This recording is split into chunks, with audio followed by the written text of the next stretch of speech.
Hey everybody, welcome to Pop Culture Philosophers. I'm Rockin Robbie Billups, and it's time for my top 10 comic books of the week.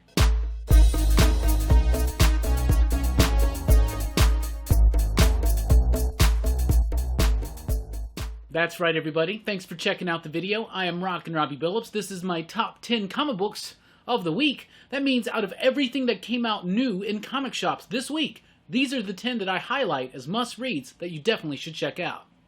At number 10, It Eats What Feeds It, number 1 from Scout Comics. Written by Max Hoven and Aaron Crow, with artwork by Gabriel Ayumazark. It Eats What Feeds It was a nice surprise for me from Scout Comics. I wasn't expecting much out of this title. It has a great title to it, but I just wasn't expecting too much. But then I read it, and I absolutely enjoyed it. The artwork was splendid. It's got this ethereal feel to it, and it just completely captures the atmosphere and the tone necessary from the story. The story itself is pretty decent, if not a bit cliche at times. There's this mysterious woman. She's looking for a handyman. A young man answers the call, but there's something more going on there. It doesn't quite reveal everything, but you definitely get this sense of dread and foreboding going through the entirety of the book. The artwork, though, is the big star. I absolutely loved it. If you're a fan of horror comic books and really cool, ethereal, atmospheric artwork, definitely check this one out. At number 9, Empire number 1 from Marvel Comics. Written by Al Ewing and Dan Slott, with artwork by Valerio Schiti and Marte Gracia on the coloring. Empire number 1 was a big surprise for me, and without spoiling too much, this has a big twist and turn in it that I didn't necessarily expect coming, and I thought that it really made the book even better. This is an Avengers Fantastic Four-centric event centering around the idea that the Kree and the Skrull, two warring alien races that have been at war for millennia, they've all of a sudden made up and have united their empires, and now they're heading towards Earth. But there's a whole lot more to it, and they really do this twist towards the end that actually makes this a bit more exciting of an event. Now, I don't think this should be an event.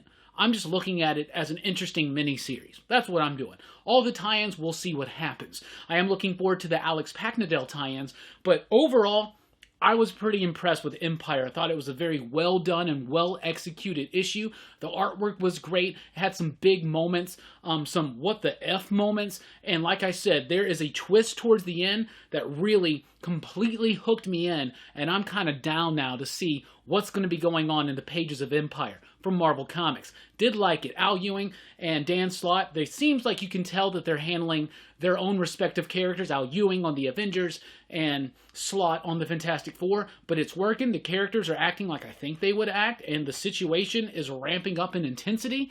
And like I said, the execution of this book was pretty solid. Thought it was pretty decent. At number 8, Engine Ward, number 1 from Vault Comics. Written by George Mann, with artwork by Joe Eisma, colored by Michael Garland, and lettered by Hassan Otsman-El-Howe. Engine Ward is a pretty decent first issue in what's going to be at least a 12-issue series from Vault Comics. It's a fantasy sci-fi kind of thing. It's got a gleam of Game of Thrones in there, just a little bit, but basically what this story is about is it's about a civilization where Earth is a distant memory, an ancient myth, almost, if you will, right? And the remnants of Earth, they're now spread throughout, and they're now centered in this other planet or something like that.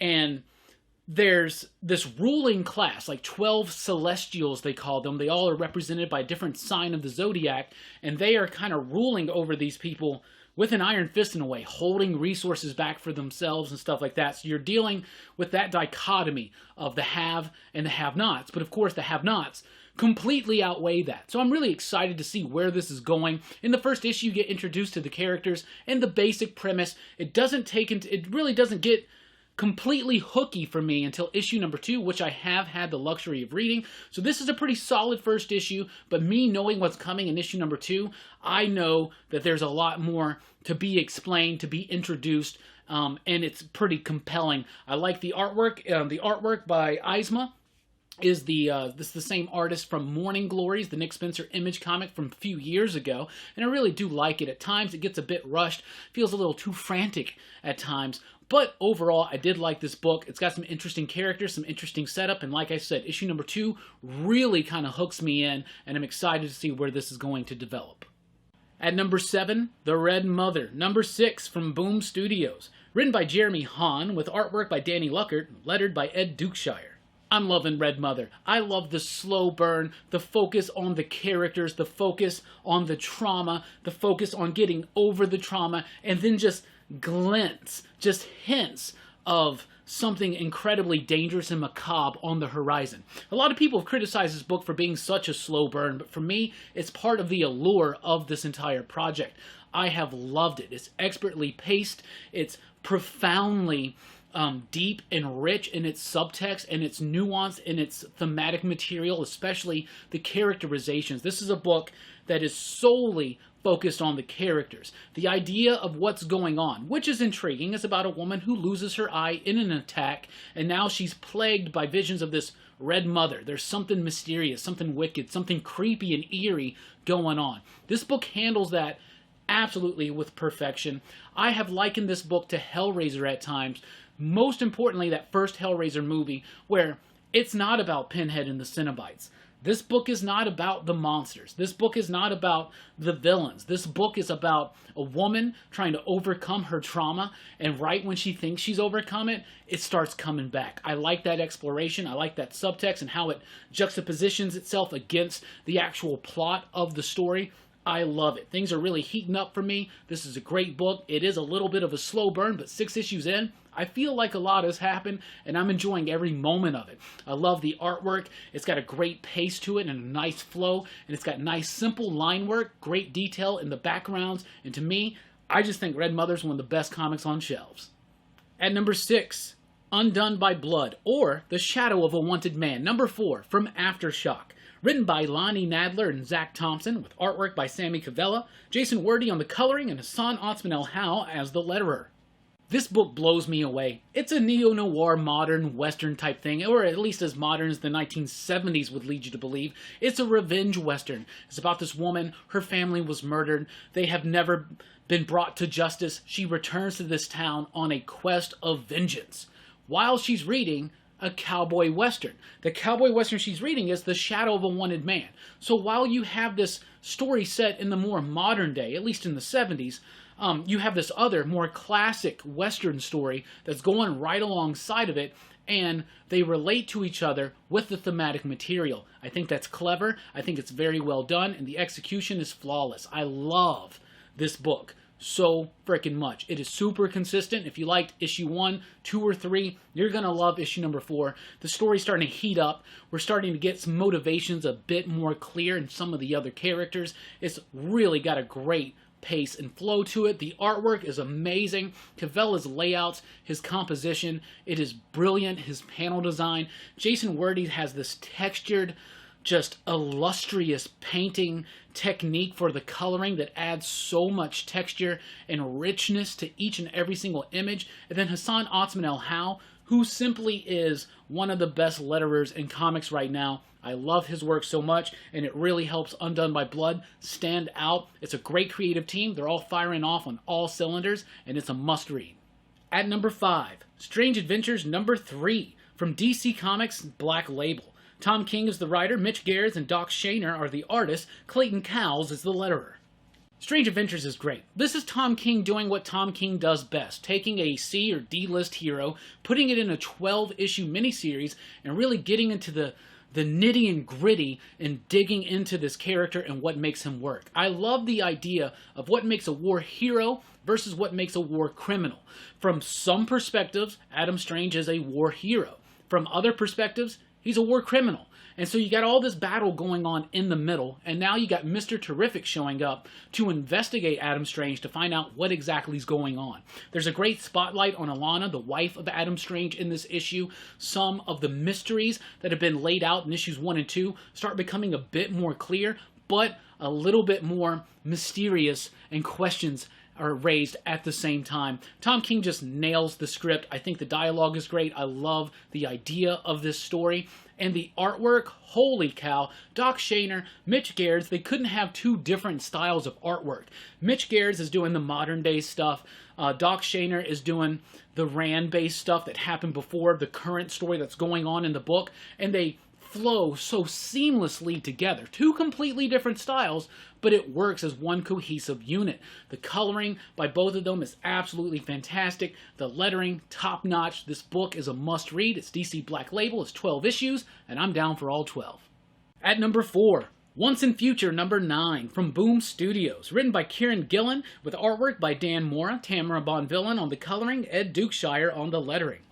Once and Future takes the best of the Stephen Sommers Mummy movies and the Indiana Jones films, and it just throws it all out into a great comic book form based on Arthurian legend. But it's an inversion of that legend, which I think, first of all, is clever, but the accessibility of these characters and the story itself makes this an absolutely fantastic comic book. Dan Mora's artwork is so crisp and clean and anchored by some of the absolute best coloring in comic books today. Tamara Bonvillain's coloring on Once and Future is next level. It's top notch. There's a great color palette there. The way that the colors work against each other, they contrast very well, and it makes the images pop and just sizzle with a crackling energy that Kirby would be incredibly proud of. I absolutely love this book. They've added in some more legends and myths to it, like Beowulf, and where Beowulf comes, other things follow, and trust me, you're not going to want to miss this. It's a fun adventure ride that's got a lot of humor to it, but it's also got some realness, and it's got a great pace. This is just aching to become a TV show or a movie, and it's a must-read comic. At number 3, Gideon Falls, number 23, from Image Comics. Written by Jeff Lemire with Andrea Sorrentino on the artwork, Dave Stewart on the coloring, and the lettering by Steve Wands. Gideon Falls is just one of the best comic books on shelves. I've said it so many times. I will continue saying it. I love this book. It's rich in mystery. It's deep with intrigue, but it's just absolutely creepy and eerie and atmospheric and tonally brilliant all at the same time. You get a little bit of new information in each issue, but you also get new questions raised in each issue. What started off as very simple, albeit a bit hard to follow at first. At first you didn't really quite know what was going on, but it was a very simple urban horror. This has developed into a multiversal, crazy sci-fi horror epic, and I'm loving every bit of it. We're now dealing with this futuristic cyberpunk almost version of Gideon Falls, but there's so much more going on there than that, and some incredibly creepy moments. I said this in the weekly comic book review. Gideon Falls is one of the only comic books that really gives me like the willies. It really kind of creeps me out. This has not just one or two creepy moments, but a lot of them, and they're incredibly effective. Gideon Falls is just a flawless comic book. Great execution on the writing, on the pacing of the story, on the artwork, the composition, the panel design, and the layouts, the lettering, the coloring, atmospheric, deep and rich. I absolutely love this book. Top-notch creators doing top-notch work. Gideon Falls, I've said it before, and I will continue saying it, whenever Gideon Falls releases on a week, that's a great new comic book day. At number 2, Family Tree, number 7 from Image Comics. Written by Jeff Lemire with artwork by Phil Hester and other work from Eric Gapster, Ryan Cody, and Steve Wands. So yet another Jeff Lemire book hitting the top 10. No surprise, Jeff Lemire is just one of the absolute best comic books working in the business today, and Family Tree is one of his best works. It starts off as a very simple story. It's about a girl who starts turning into a tree. Somehow this is leading into this crazy apocalyptic scenario. I don't know. But as the issues progress, it's not so much about the concept, which is cool, which would just be a silly concept to explore by any other creative team. But Hester and Lemire, what they're doing is they're turning this interesting, cool concept into a really great exploration on family. And I really like that. This book just keeps ramping up the excitement. It keeps ramping up the emotion, the drama, the adventure, and it's really great. There's a lot of stuff going on in this book that you're not going to see coming. There's a lot of stuff going on in this book that will have you feeling something emotionally. I love it. And I think Phil Hester's artwork, which is a very edgy, frantic type style, works so well for this story, for the purpose of this concept and these human emotions. And I absolutely love it. It's rare that I think a Jeff Lemire book is better than Gideon Falls, but this issue of Family Tree was not only the best issue of Family Tree yet, but it blew this newest issue of Gideon Falls out the park. Just a little bit, obviously 3 and 2. Anyway, Jeff Lemire just can't be stopped. He can't do anything wrong right now. You add in Phil Hester and the rest. Family Tree is a must-read comic book, and if you're not reading it, you really should. And if you like Jeff Lemire's other work, I highly recommend this one. And at number 1, Dark Knight's Death Metal #2. Written by Scott Snyder, with artwork by Greg Capullo, inking by Jonathan Clapion, and colors by FCO Placencia. Dark Knight's Death Metal #2 is bonkers. Bonkers crazy, madness, insane, boisterous, loud, and I'm obsessed with it. I think Dark Knight's Death Metal, 2 issues in, is just rocking my world. I am so ready for this encore. I am so ready to rock. Scott Snyder and Capullo and company, you can tell that they love to embrace the absurd nature of crazy, wacky comic books, and they're having so much fun with this. It's a Wonder Woman-centric book, but it's got plenty of Batman for you in there as well, and the mystery of what's actually happening and going on with the Batman Who Laughs hits a point in this issue that blew me away. I cannot wait to start talking to people about this. I've been able to talk to a handful of people, like Jay Strick, like Jim Mint, and a little bit with Perry, just a tiny bit. I gotta get in.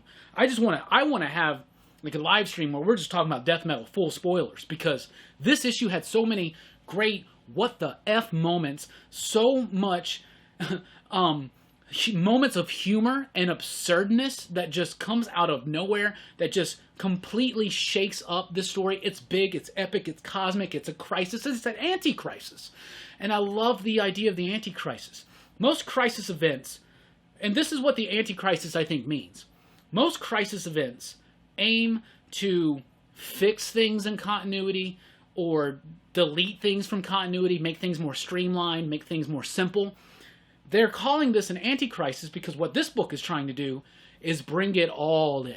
Golden Age, Silver Age, Bronze Age, Modern Age, Post-Crisis, Flashpoint, New 52, Doomsday Clock. Everything.